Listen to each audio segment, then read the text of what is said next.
Pendengar Radio Gema Edukasi, kita berjumpa kembali dalam program Bimbingan Belajar seri Ayo Belajar yang diproduksi oleh UPTD, Balai Pengembangan Teknologi Pendidikan, Dinas Pendidikan dan Kebudayaan Provinsi Lampung. Kali ini kita akan membahas mata pelajaran ekonomi. Judul Perpajakan dalam Pembangunan Ekonomi. Untuk sekolah menengah atas, kelas 11. Sahabat edukasi, nanti setelah kalian mengikuti pembelajaran ini, diharapkan kalian mampu menganalisis perpajakan dalam pembangunan ekonomi. Selanjutnya kalian dapat menyajikan hasil analisis fungsi dan peran pajak dalam pembangunan ekonomi. Nah, mari kita dengarkan percakapan teman-teman kalian dari SMA Negeri 1 Bandar Lampung bersama Iqbal, Yuke, Aima, dan Kak Linda. Selamat mendengarkan.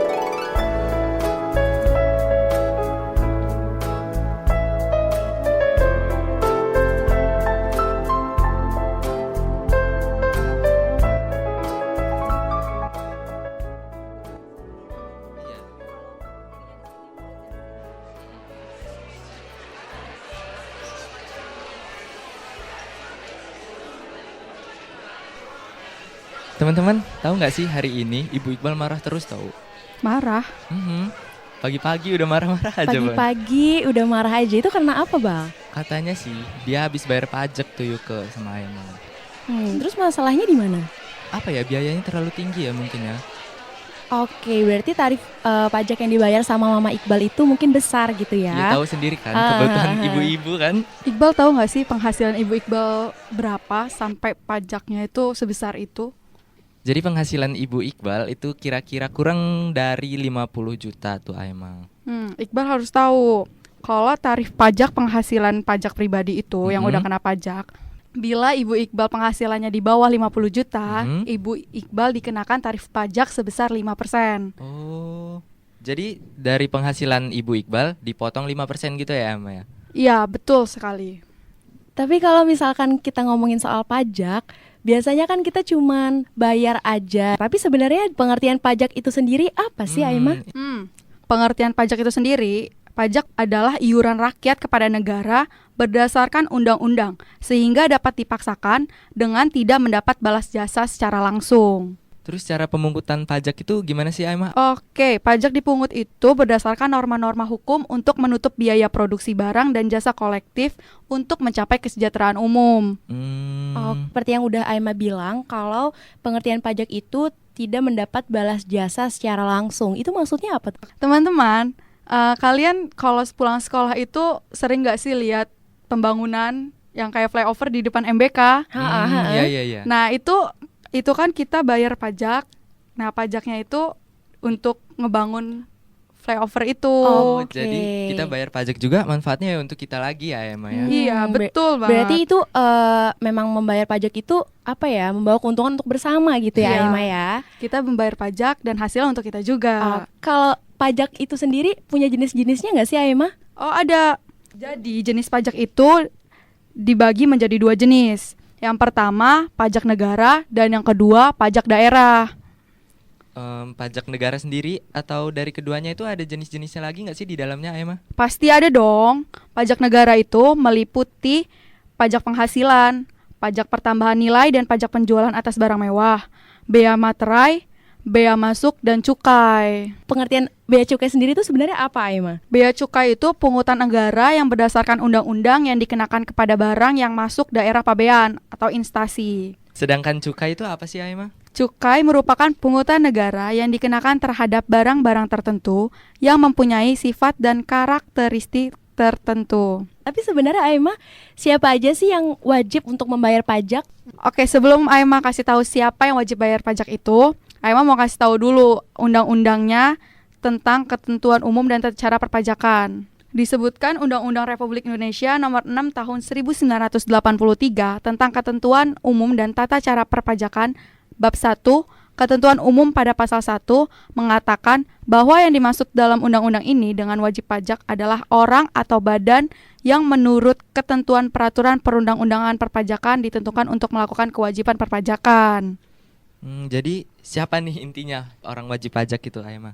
Oke, kalau dari definisi Aima tadi, wajib pajak itu digolongkan menjadi 2 ya. Yang pertama wajib pajak orang pribadi dan wajib pajak badan. Tapi Yuka tahu nih, kalau wajib pajak orang pribadi itu ada macam-macamnya lagi loh. Pertama, yaitu wajib pajak orang pribadi yang mempunyai penghasilan dari usaha. Terus yang kedua, wajib pajak orang pribadi yang mempunyai penghasilan dari pekerjaan bebas. Dan yang ketiga, wajib pajak orang pribadi yang mempunyai penghasilan dari pekerjaan. Oke, tapi kamu tahu nggak sih wajib pajak orang pribadi itu dibagi menjadi beberapa kategori lagi? Ada 5 kategori, Aima, Iqbal. Apa aja tuh, Yuk? Yang pertama, orang pribadi atau induk, yaitu terdiri dari wajib pajak belum menikah dan suami sebagai kepala keluarga. Terus yang kedua, hidup berpisah atau HB, yaitu wanita kawin yang dikenai pajak secara terpisah karena hidup berpisah berdasarkan putusan hakim.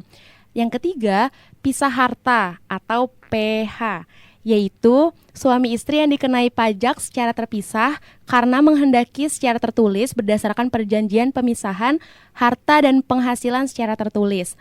Dan yang keempat, memilih terpisah atau MT, yaitu wanita kawin selain kategori hidup berpisah dan pisah harta yang dikenai pajak secara terpisah karena memilih melaksanakan hak dan memenuhi kewajiban perpajakan terpisah dari suaminya.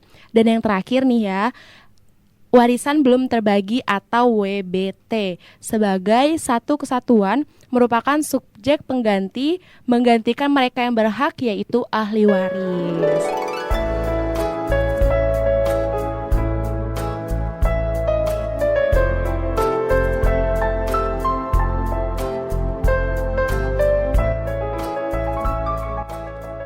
Oke, sahabat edukasi, tadi kita sudah mendengarkan pembicaraan rekan-rekan kalian yang berkaitan dengan pajak. Pajak adalah iuran rakyat kepada negara berdasarkan undang-undang sehingga dapat dipaksakan dengan tidak mendapat balas jasa secara langsung. Tadi Aima sudah menjelaskan bahwa jalan-jalan yang rapi, kemudian contoh lain adalah rumah sakit, sekolah, itu adalah bentuk balas jasa dari pemerintah karena kita sudah membayar pajak kepada negara. Pajak dipungut berdasarkan norma-norma hukum untuk menutup biaya produksi barang dan jasa kolektif untuk mencapai kesejahteraan umum. Tadi seperti saya katakan bahwa pembangunan-pembangunan yang ada di negara kita, yang ada di daerah-daerah kita merupakan bentuk balas jasa dari pemerintah kepada wajib pajak yang telah membayar pajak tentunya.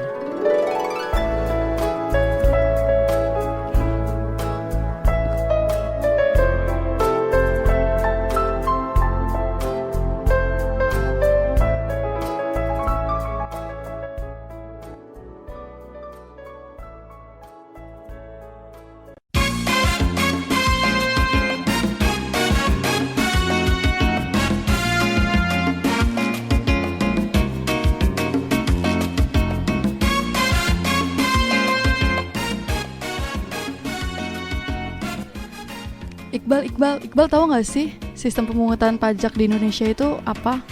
Kalau sistem pemungutan pajak di Indonesia, Iqbal tahu tuh, Aima.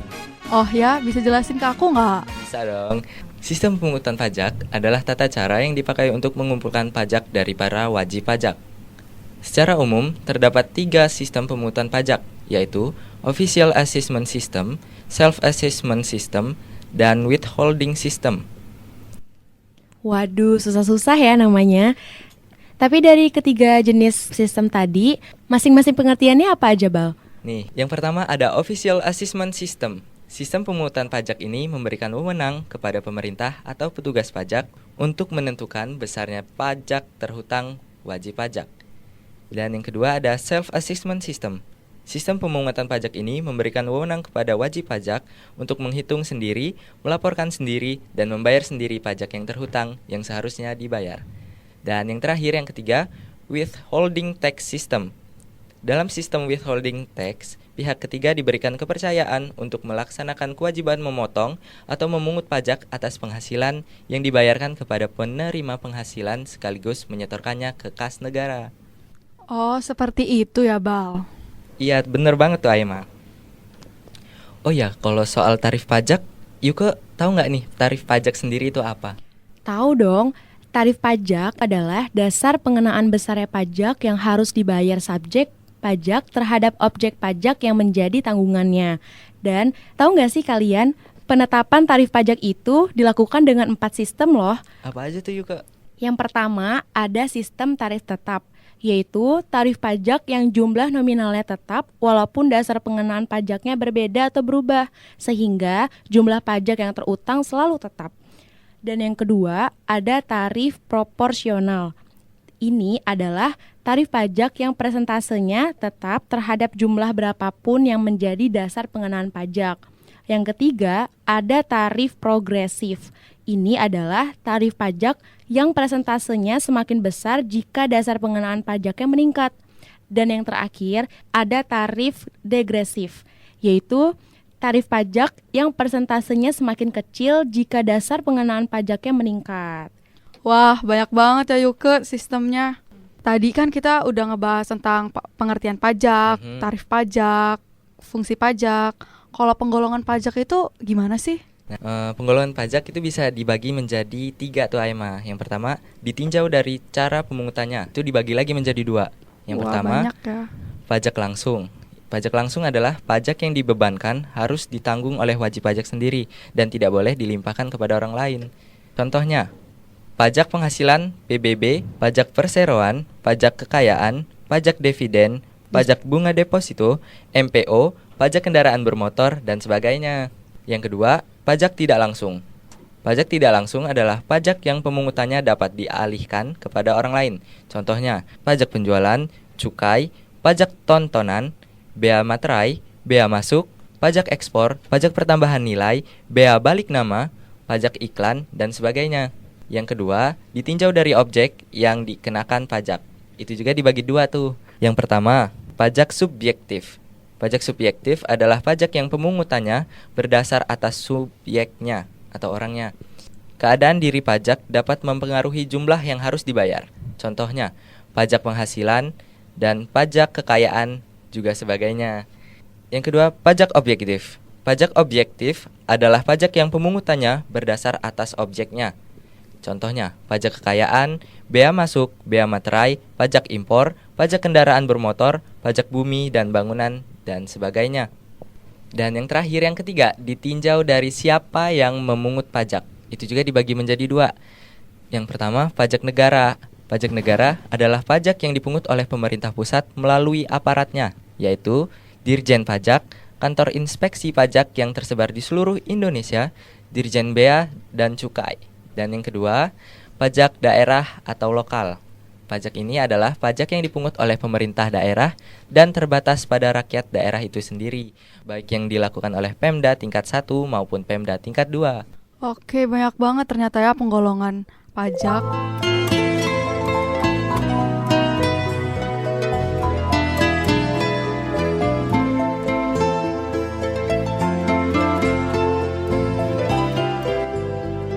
Oke, bagaimana tadi kakak dengar tadi kalian sedang membicarakan tentang tarif pajak, penggolongan pajak, kemudian sistem pemungutan pajak ya?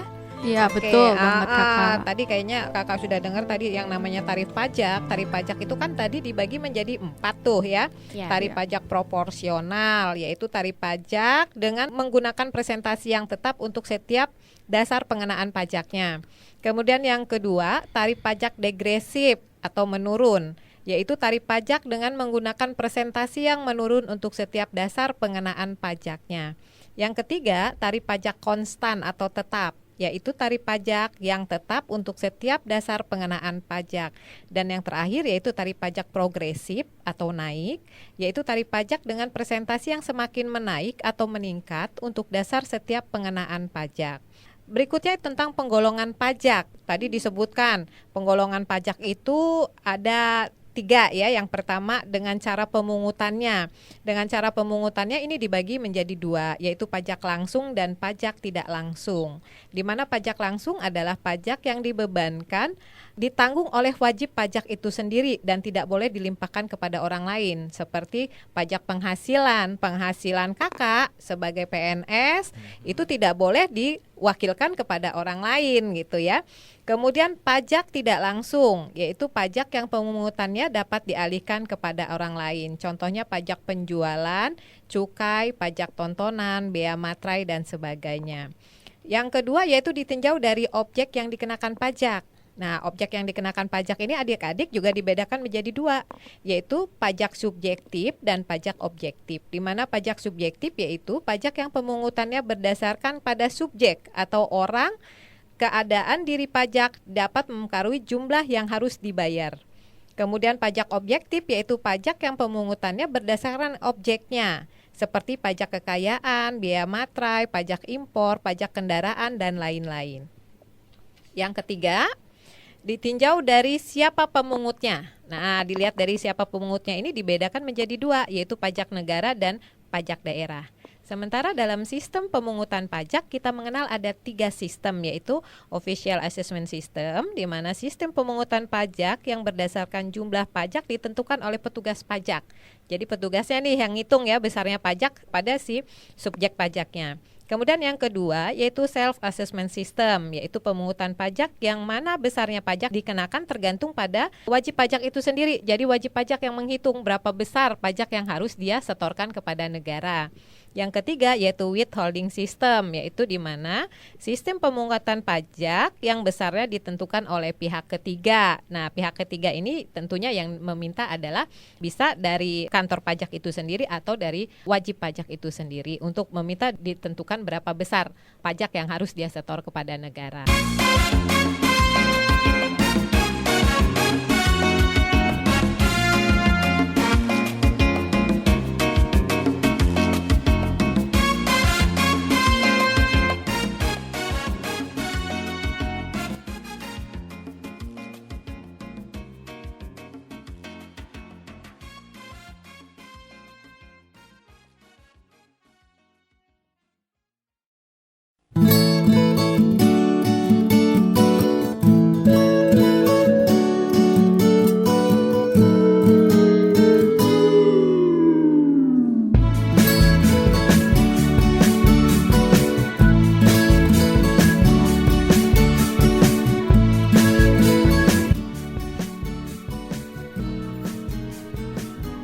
Apakah setiap orang yang memiliki penghasilan di Indonesia dikenakan tarif pajak yang sama?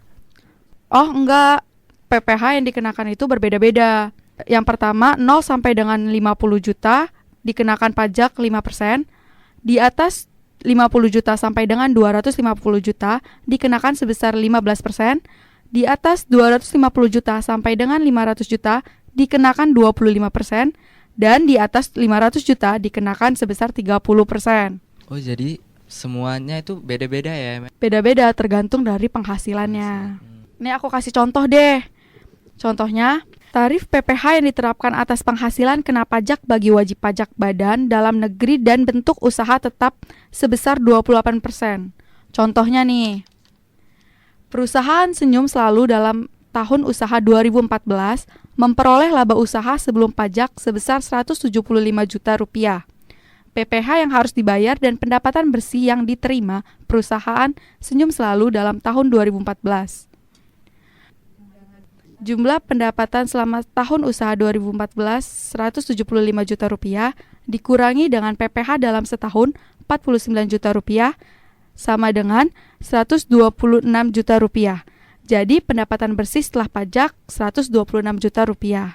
Itu PPh yang dibayar dan pendapatan bersih yang diterima perusahaan Senyum Selalu. Oh, jadi gitu. Wah, kamu pinter banget ya, Ya, Aima. Aima tahu ya cara ngitung-ngitung kayak gitu. Kalau pajak bumi dan bangunan, kalian tahu nggak? Apa tuh, Aima? Aima bisa jelasin nggak ke kita? Bisa dong. Pajak bumi dan bangunan adalah pajak yang dikenakan kepada subjek pajak atas kepemilikan tanah beserta bangunan yang berdiri di atasnya. Subjek PBB adalah orang atau badan yang secara nyata mempunyai suatu hak atas bumi dan atau memperoleh manfaat atas bumi, dan atau memiliki, menguasai, dan atau memperoleh manfaat atas bangunan. Oke, kalau objek pajak bumi bangunan? Kalau objek PBB adalah bumi dan atau bangunan. Bumi adalah permukaan bumi dan tubuh bumi yang ada di bawahnya. Contoh, sawah, ladang, kebun, tanah perkarangan, dan tambang. Adapun bangunan adalah konstruksi teknik yang ditanam atau dilekatkan secara tetap pada tanah dan atau perairan di wilayah Republik Indonesia. Oke, kalau tadi kan pajak bumi dan bangunan atau PBB. Nah, kalau pajak pertambahan nilai atau PPN itu punya subjek dan objeknya juga nggak sih? Pasti punya dong. Tapi sebelum itu, kalian tahu nggak sih pengertian dari PPN itu apa? Nah, belum tahu tuh Aima, emang apa pengertiannya? Pajak pertambahan nilai atau PPN adalah pajak yang dikenakan terhadap penjualan atau penyerahan barang yang telah diolah atau diproses sehingga berubah sifat atau bentuk aslinya menjadi barang baru yang bertambah nilai dan manfaatnya. Oke, langsung aja ya, subjek PPN. Subjek PPN adalah pengusaha kena pajak, yaitu pengusaha yang melakukan penyerahan barang kena pajak dan atau jasa kena pajak. Sedangkan objek PPN itu meliputi 6 objek pajak. Objek PPN itu yang pertama ada penyerahan barang kena pajak di dalam daerah pabean yang dilakukan oleh pengusaha. Yang kedua, impor barang kena pajak. Yang ketiga, penyerahan jasa kena pajak di dalam daerah pabean yang dilakukan oleh pengusaha. Yang keempat, pemanfaatan barang kena pajak tidak berwujud dari luar daerah pabean di dalam daerah pabean. Yang kelima, pemanfaatan jasa kena pajak dari luar daerah pabean di dalam daerah pabean. Dan yang terakhir, ekspor barang kena pajak oleh pengusaha kena pajak. Tapi Aima, Iqbal, ada juga loh pajak penjualan atas barang mewah atau disingkat PPNBM. Wah, apaan tuh? Atas penyerahan barang kena pajak yang tergolong mewah atau BPKPTM oleh produsen atau importir, BPKPTM selain dikenakan pajak pertambahan nilai, juga dikenakan pajak penjualan atas barang mewah dengan alasan yang pertama nih, keseimbangan pembebanan pajak antara konsumen yang berpenghasilan rendah dengan konsumen yang berpenghasilan tinggi. Yang kedua, pengendalian pola konsumsi atas BKP yang tergolong mewah atau BKPTM. Yang ketiga, perlindungan terhadap produsen kecil tradisional. Dan yang keempat adalah pengamanan penerimaan negara. Jadi, PPNBM ini dikenakan hanya satu kali, yaitu pada saat penyerahan oleh pabrikan atau produsen BKTM atau importir BKPTM. Tarif pajak penjualan atas barang mewah ini ditetapkan paling rendah 10% dan paling tinggi sebesar 200%. Tapi ada juga loh bea materai. Bea materai adalah materai tempel dan kertas materai yang dikeluarkan oleh pemerintah Republik Indonesia. Subjek bea materai. Subjek bea materai adalah pihak yang mendapat manfaat dari dokumen, kecuali pihak-pihak yang bersangkutan menentukan lain. Sedangkan objek bea materai adalah dokumen yang menjadi objek bea materai menurut Undang-Undang Bea Materai. Dokumen menjadi objek bea materai menurut Undang-Undang Bea Materai adalah dokumen yang membentuk sebagai berikut. 1. Surat perjanjian dan surat-surat lainnya yang dibuat dengan tujuan untuk digunakan sebagai alat pembuktian mengenai pembuatan, kenyataan, atau keadaan yang bersifat perdata. 2. Akta-akta notaris termasuk salinannya. Yang ketiga, akta-akta yang dibuat oleh pejabat pembuat akta tanah atau PPAT termasuk rangkap-rangkapnya. Yang keempat, surat berharga seperti wesel, promes, dan accept. Yang kelima, surat yang memuat jumlah uang, yaitu yang menyebutkan penerimaan uang, yang menyatakan pembukuan uang atau penyimpanan uang dalam rekening di bank, yang berisikan pemberitahuan saldo rekening di bank, atau yang berisi pengakuan bahwa hutang uang seluruhnya atau sebagian telah dilunasi atau diperhitungkan. Dan yang keenam, dokumen yang akan digunakan sebagai alat pembuktian di muka pengadilan. Sementara itu, untuk tarif pengenaan bea materai dibagi dalam 3 ketetapan, yaitu tarif bea materai Rp6.000, tarif bea materai Rp3.000, dan dokumen-dokumen yang tidak terkena bea materai.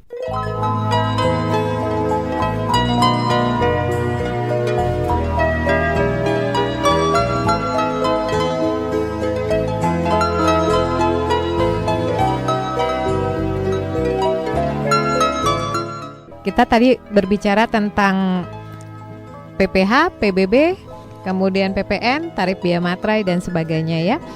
Untuk tarif penghasilan berdasarkan Undang-Undang Nomor 36 Tahun 2008 dan yang diberlakukan mulai 1 Januari 2009, di situ ada tarif PPH, yaitu persentase pajak yang harus dibayarkan berdasarkan kena pajak. Jadi di sini orang-orang dengan penghasilan 1 sampai 50 juta tarifnya dikenakan 5%, di atas 50 juta sampai dengan 250 juta dikenakan tarif 15%, kemudian di atas 250 juta sampai dengan 500 juta untuk PPH-nya dikenakan 25% dan di atas 500 juta dikenakan 30%. Itu untuk wajib PPH perorangan. Nah, sementara kalau dia badan, jadi tarif PPH untuk badan atau perusahaan itu diterapkan atas penghasilan kena pajak bentuk usaha tetap sebesar 28%. Tadi Emma kalau tidak salah sudah memberikan contohnya ya tentang penghitungan tarif pajak untuk PPH badan ya. Iya Kakak, benar banget. Kita lanjut ke pajak bumi dan bangunan, yaitu pajak yang dikenakan kepada subjek pajak atas kepemilikan tanah beserta bangunan yang berdiri di atasnya. Di sini sudah jelas ya, subjek pajak itu adalah orang atau badan usaha yang secara nyata mempunyai suatu hak atas bumi dan atau memperoleh manfaat atas bumi dan atau memiliki, menguasai dan atau memperoleh manfaat atas bangunan di atasnya. Sementara objek PBB adalah bumi dan atau bangunan. Di sini kita lihat bangunan yang dimaksud di sini adalah konstruksi teknik yang ditanam atau dilekatkan secara tetap pada tanah atau perairan di wilayah Republik Indonesia. Itu tentang PBB. Kakak dengar juga tadi ada pajak pertambahan nilai. Siapa aja sih subjek PPN itu ya? Pajak pertambahan nilai di sini adalah pengusaha kena pajak, yaitu pengusaha yang melakukan penyerahan barang kena pajak atau jasa kena pajak. Sementara objek PPN-nya itu meliputi 6 objek. Yang pertama, penyerahan barang kena pajak di dalam daerah pabean yang dilakukan oleh pengusaha. Impor barang kena pajak yang kedua. Nah, yang ketiga yaitu penyerahan jasa kena pajak di dalam daerah pabean yang dilakukan oleh si pengusaha. Yang keempat, pemanfaatan barang kena pajak tidak berwujud dari luar daerah pabean di dalam daerah pabean. Yang kelima, pemanfaatan jasa kena pajak dari luar daerah pabean di dalam daerah pabean. Dan yang keenam, ekspor barang kena pajak oleh pengusaha kena pajak. Itu yang berkaitan dengan objek pajak penambahan nilai. Kemudian yang berikutnya yaitu pajak penjualan atas barang mewah. Nah, ini pajak penjualan atas barang mewah ini dikenakan hanya 1 kali ya, yaitu pada saat penyerahan oleh pabrikan atau produsen atau importir, di mana tarif pajak penjualan atas barang mewah ini paling rendah dikenakan 10% dan paling tinggi dikenakan 200%. Dan yang terakhir yaitu bea materai. Yaitu bea materai dimaksudkan di sini yaitu bea materai tempel maupun kertas materai yang dikeluarkan oleh pemerintah Republik Indonesia. Bea materai diatur dalam Undang-Undang Nomor 24 Tahun 2000 tentang perubahan tarif bea materai yang batas pengenaan harga nominal yang dikenakan dalam bea materai tersebut.